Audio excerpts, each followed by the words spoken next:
Welcome to ILTV's Israel Daily. I'm Aaron Porras, and coming up in today's newscast, coronavirus infections continue to reach new heights, prompting proposals for an administrative change in Israel's virus management. Massive demonstrations against the government march forwards, dozens leaving under arrest. And an incredible new discovery shines a spotlight on how Israel's ancient leaders prepared for war.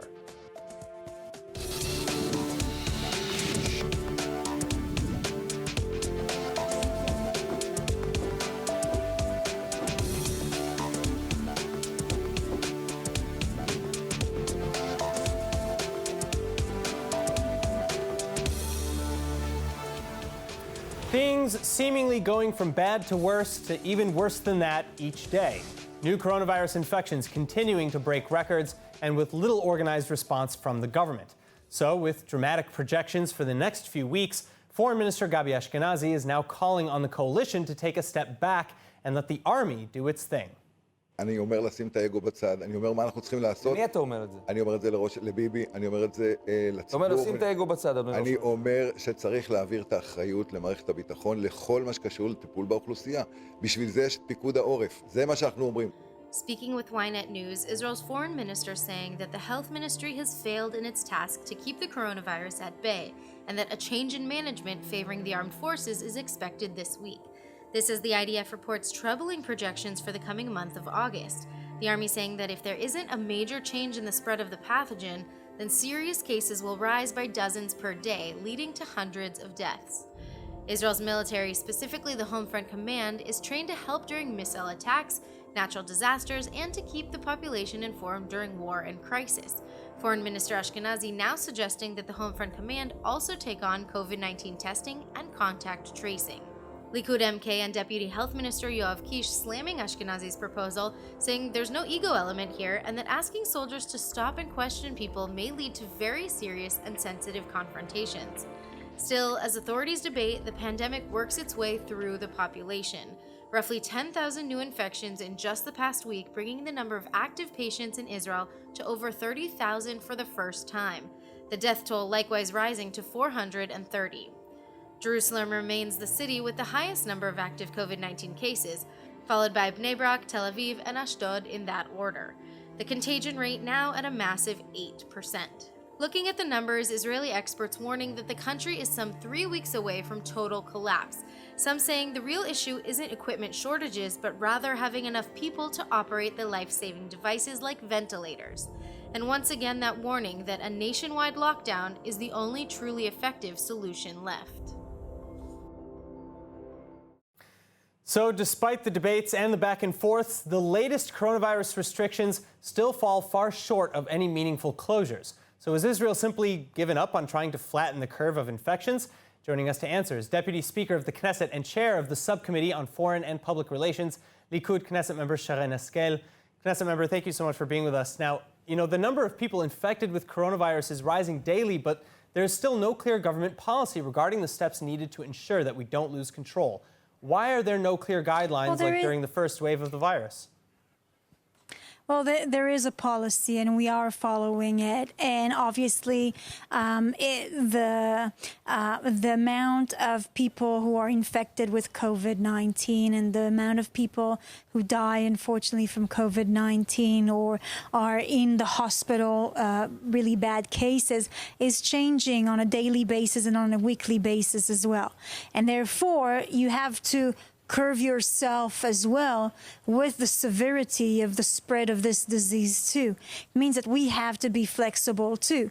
If there's a big rise in people who are hospitalized in bad cases of coronavirus, then we'll have to go and see where there's been the most infections, and we'll have to close it. But if we curve it down and it seems like it's starting to sort of ease up, we won't have to actually close it. And that's why the government has to be flexible as well. Well, but that being said, you know, even the IDF has now suggested that within a few weeks' time, we could be nearing a complete collapse of our medical system. And researchers at Ben Gurion University are suggesting that lockdowns are the only effective means to fight the virus, and if the government must keep the economy going, it must also do so in an extremely limited fashion. What do you say to that? Well, it really depends. I mean, when you see the percentage of where they are being affected, then if we need to go into a lockdown, these are the places that we'll have to close. It doesn't mean that everything has to go into a shutdown. And the way that we need to inspect it is, first of all, the amount of severe cases and the amount of death. If we look on the first wave of the coronavirus, we didn't have the numbers of people who were just infected with, because we didn't have enough amounts of tests to actually check how many were infected with. Today we do, but the guidelines on what needs to be shut down and closed is in those centers where there are the most infections. If 1.7% is being infected in restaurants or in gyms, facilities, then you understand that maybe we need to change some of the guidelines within those places, but it doesn't necessarily mean that we have to shut them down.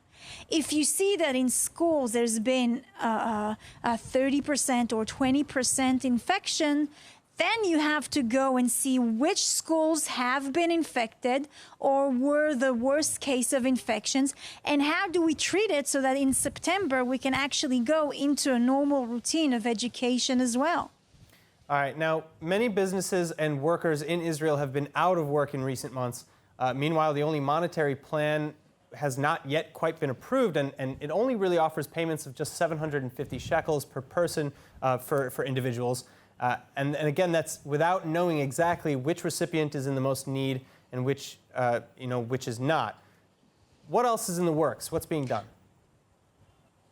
Well, obviously, people who are, let's say, hired labor in Israel can continue to go on unemployment fees until we end this challenge, or this coronavirus challenge. Probably it will take quite a few months, maybe a year. So they have also unemployment fees that are being paid to them. The problem is with small businesses, independent, freelancers, medium-sized businesses as well, who can't survive. And therefore, we've got a specific plan for them on the side as well that needs to treat them. Most of the people who are self-employed will receive also with the hired labor a unemployment grant on a monthly basis based on their annual income, which will be divided monthly. But we still need to look after small businesses, medium businesses. We had a few amounts of how do I call it, peimot. We had about 4 times when we actually injected a sum of money into those businesses based on their income as well. We'll continue to do so, but we also have to keep in mind that we cannot shut down completely our entire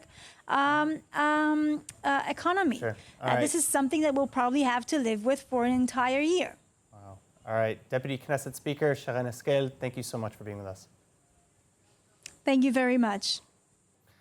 An emotional reunion for a mother and daughter at Ben Gurion Airport. 3-year-old Melania being delivered by Israeli airline Israel back into the arms of her mother after being stuck in Ukraine for 6 months. Alona Petrushansky sent her daughter to spend time with her grandmother in Ukraine during the winter months when the pandemic hit, and all too quickly flights back to Israel stopped. Well, since Alona's husband has been furloughed and she is the sole breadwinner, she begged government ministries for help to no avail, until Israel, of course, responded to the calls and helped to bring Melania home.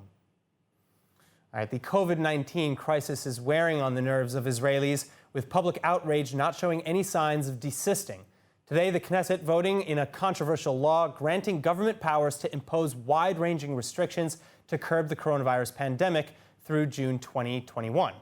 But the law provides for limited parliamentary oversight over the coalition's decisions, and it would strip a key committee that has rolled back the government orders on several occasions. Tracy Alexander reports. Just like the virus, the protesters aren't going away.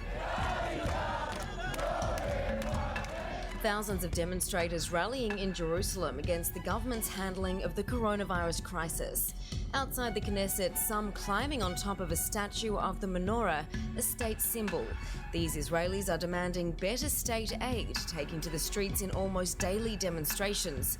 What began peacefully, though, disintegrating into fearsome scenes. Police forcibly clearing people from Paris Square outside the Prime Minister's home at about 1 a.m. Officers assisted by mounted police. And water cannons spraying down protesters. Demonstrators pushing against them, unwilling to stand down.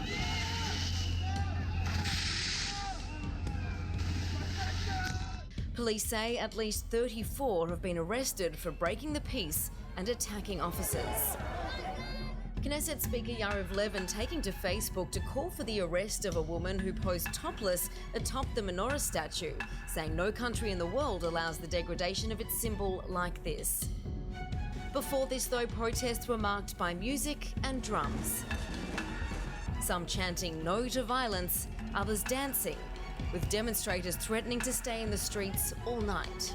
I'm here because I'm a student. I study social work. And my job is like one of the hardest jobs in Israel and in the world, and I get almost no money, and I'm here because my future is dependent on this government. The protest, organised by several groups, including restaurant owners angry at the repeated closures forced upon them in recent months, self-employed Israelis who say government support has been insufficient, and the so-called Black Flag anti-corruption protesters against Netanyahu. Some demonstrators marching against proposed legislation that would allow the government to take action against COVID-19 without Knesset approval, protesters saying it would remove vital oversight. Netanyahu, for his part, has announced numerous economic aid packages, but protesters say they're frustrated by red tape and the slow pace of receiving the assistance. And in Haifa, some 150 restaurant owners also demonstrating. Jewish and Arab restaurateurs from various areas of northern Israel blocking roads and calling for compensation. Now, in a surprising vote in the Knesset today, the coalition found itself divided as members of alternate Prime Minister Benny Gantz's Blue and White Party and Likud Minister Amir Ohana voted in favor of banning gay conversion therapy, a bill pushed forward by the opposition. Prime Minister Benjamin Netanyahu decided not to come or vote on the bill at all, and the religious parties in the coalition voted against the bill. The question now, though, is what consequences will this division have out of this vote? Joining us to discuss is columnist for Newsweek and editor of HistoryCentral.com, Mark Schulman. Mark, thanks for being with us. Now, why did the coalition split this vote? Well, very simply, there's two parts to it. There's number one, part of this was revenge by Blue and White for the actions of Likud voting in favor of a law to investigate the judges, which violated their agreement. So Likud knew there was going to be some sort of pushback, and this was part of it. The other part of it, of course, was that ideologically, members of Blue and White couldn't see themselves voting against the law that they so believed in and really did not violate the coalition agreement in a big way. And keep in mind that conversion therapy is illegal in Israel today. What this does is make it a criminal offense. So it's making it more serious. And of course, the only people engaging in conversion therapy are the ultra-Orthodox. And so this is sort of aimed at the ultra-Orthodox who've been engaging in conversion therapy. Now, they've gotten very, very angry. The members of Shas have walked out of the Knesset and say they're not coming back until who knows when. Yahadut Torah says all agreements with Blue and White are now off. Stab in the back. And just now, Gafni, who's the head of the Finance Committee, said they're going to vote in favor of the bill that overrides the Supreme Court that will allow bread. The Supreme Court will allow bread or stop bread from going into hospitals on Passover. That was just a few minutes ago he said that, because the Supreme Court said there was no basis in Israeli law for stopping that from happening. So it's a tempest in a teapot, probably. But again, considering the fact that the coalition itself has been arguing amongst itself about many, many things, even inside the Likud, it's not only Blue and White and the Likud, it's also within the Likud. there's a general sense. So that's it. You're mentioning the Likud here, and I'd like to get your take on why Netanyahu refused to vote altogether, why he wouldn't even show up, because, it sounds to me like there's obviously some division in there, but as you said, this gay conversion therapy is already illegal. So why do you think Netanyahu chose to sit out completely? I guess he just decided not to get involved. I mean, I think there were 9 or 10 Likud members who did not vote. So 2 voted against Ochana, and I forgot who the second one was. I think Gideon saw, but I'm not positive. But there were 9 others who just didn't show up to vote. So clearly this was a problem for most of them because it was, it sort of crossed what they believe in. I mean, Likud certainly is against conversion therapy. So this was really like a bridge a little bit too far for them to go on behalf of the Haredim, the ultra-Orthodox. So I think that was part of it. They didn't want to come across on the wrong side of history and the wrong side of ads, let's say, in some campaign in the future. All right, well, But again, this sort of reflects the complete chaos that's going on these days in the Knesset. I mean, we have to understand this is the first time I've ever seen an actual revolt within the ruling party against the ruling party. It's certainly the first time in Netanyahu's history as we've seen that happen. So are there other examples, of the coalition? Because again, the coalition typically votes in a unified fashion. Are there other or a lot of other examples? We had yesterday with the Corona Committee. The Corona Committee voted to overturn the decisions of the government, and the head of the Corona Committee is a member of Likud, and she is not following orders. And this has never really happened in all the time Netanyahu has been prime minister. Look, you have such a complete lack of faith right now in the government that it's deep in the Likud ranks as well. And for the first time, you really don't know how any of this is going to come off. I mean, that's part of it. So this is just an example of the chaos that's been created at this point. The failure to react in COVID-19 and everything else has created total chaos at the moment. Well, Mark, thank you very much for your insights on this. It's a very complicated issue that's going on. But thank you. My pleasure. For most of us, it's one of the biggest deals we'll ever make in our lifetime, buying a piece of real estate. And getting a good deal requires understanding of many factors, one of which is how to negotiate when you're purchasing an apartment or land. So here now to help us with some money-saving advice, real estate expert and CEO of real estate company Geter Group, Shia Geter. Shia, thank you so much for being with us today. You're also the author, of course, of everything you need to know about buying real estate in Israel, so you're the perfect person to talk to about this topic now. So what preparations or steps, this is my first question, does one need to take before even meeting with a property manager? The first step I would say the person needs to take is to take a step to himself. The person has to be very clear about himself, what he's looking for, where he's looking for, how much money he has. The first thing is the person has to be very clear about himself, where his direction is. If he's not clear about himself, what his direction is, so what happens, he finds some broker, which is a very good manipulator. Very easily, this broker takes him to a different path, which he never dreamed that he really wants to go to. So the first very clear rule the person has to know is to be very clear about himself, his budget, the location, what he's looking for, in which area he wants to go, that he shouldn't be taken in a different path that he wants to go. All right, so I've decided where I want to live. I know my budget more or less. I've decided maybe what I'm looking for in terms of my housing. Now what? I walk in. What are the winning tips that viewers can take to negotiations? So first of all, negotiation. Most people would take the negotiation and say, let's say, if the seller will ask for 3 million shekel, so they'll come and say, I want to give only 2.8. And without really taking into consideration how much this property is really worth it. Because the person, before you give an offer, you have to do a proper research to check out the location, to check out the area, and to check out this specific building and how much this specific apartment is really worth it. Sometimes you may find that the price that the seller is asking for is a reasonable price, and maybe it's even cheap. And you come and you say 2.8, and you're losing the deal just because he asked for 3. I'm going to say 2.8. On the other hand, his 3 is a very good price. On the other hand, you might find that it's not worth it, and the price is even less than 2.8. And just offering 2.8 because he asked for 3, it's not going to do you any good. So that's the first tip, to make a proper research how much this property is really worth it. And then the next tip is very important, that a person has to have a plan B. If you come into this apartment and you want to buy only this apartment and you don't really have another option, the seller sees it in your eyes, and you come to negotiate on a very low level. You don't have any strength to your negotiation.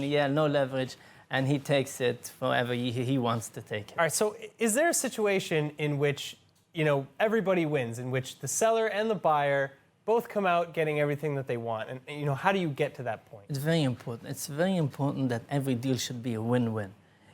And always there might be one side that gained a bit more than the other side, but if the person makes the deal that one side is the win and the other side is the lose, at the end of the day, the one who wins, he loses as well. I've seen many different stories where maybe the seller went and tore out light fixtures and stuff like that because he felt that he was taken and he was pressed into a price that he didn't want to give. On the other hand, if the buyer paid too much, so then when he comes to take over the apartment, he comes and he shows this scratch, that scratch, and the nature of the deal is not good. It has to be a win-win where both sides are happy. All right. Shia Geter, CEO of Geter Group and author of Everything You Need to Know About Buying Real Estate in Israel. Thank you so much for coming in. Thank you very much. Now, taking a look back, Israeli antiquities excavators are discovering a treasure trove of artifacts roughly 2,700 years old. And they offer an increasingly clear glimpse into the day-to-day goings-on under the leadership of ancient Judean monarchs.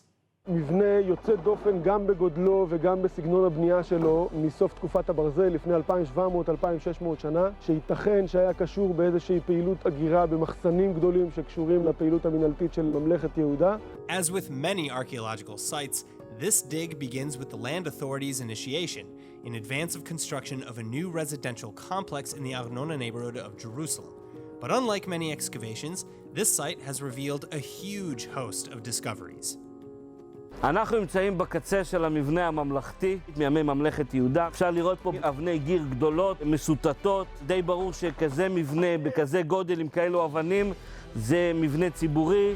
Then, of course, let's not forget the finding of various small figurines and idols. סלון של בעל חיים, אנחנו רואים את גדם 4 הרגליים שלו, לראש היפהפה הזה. ממש אפשר לראות את ההבלטה של כל עברי הפנים. אמנם זה לא מסתדר עם הציווי שלא תעשה לך פסל וכל מסכה, אבל אנחנו יודעים מהתיאור המקרא שהנביאים מזהירים כל הזמן את העם שהוא עובד עבודה זרה. But that's not all. As for the building itself, experts say it likely served as a government activity center during the reign of King Hezekiah at the start of the 7th century BCE. It was used to store surplus food as well as collect taxes, though the site also reveals details of a biblical standoff between the invading Assyrian armies and those of the Judean king. צפנו פה עשרות רבות של ידיות קנקנים נושאות טביעות חותם. חזקיהו יודע שסנחריב הולך להגיע ליהודה ולאחר מכן לצור על ירושלים. ובמסגרת ההכנות האלה למרד הוא חייב לאגור כמה שיותר גבוהה. למעלה כתוב בכתב עברי קדום אותיות למ"מ למ"כ למלך, ומתחת לסמל מופיעים שמות אחד מארבעה מקומות: חברון, זיף, סוחו או ממשת. תביעה פרטית שנושאת את שמו של משולם אלנתן, אולי היה פקיד חשוב בממלכת יהודה.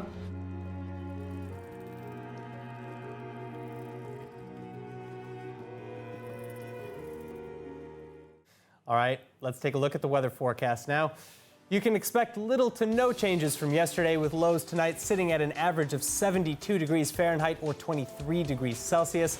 Then tomorrow is hot and sunny again, highs hitting upwards of 94 degrees Fahrenheit or 34 Celsius.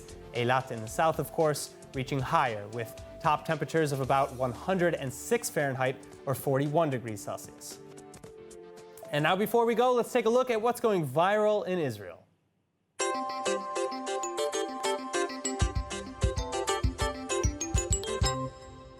Vulnerable right now.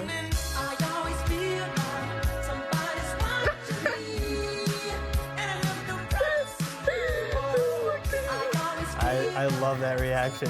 He doesn't seem too bothered in the end, though. Oh, never mind. There's like a little amnesia there. He forgets that he's there. Amazing. All right, that's it for today's news. Today's exchange rate is 3.42 shekels to the American dollar. For more news from ILTV, please like ILTV on Facebook, follow us on Instagram, and subscribe to our YouTube and Roku TV pages. I'm Aaron Porras. Thank you so much for watching.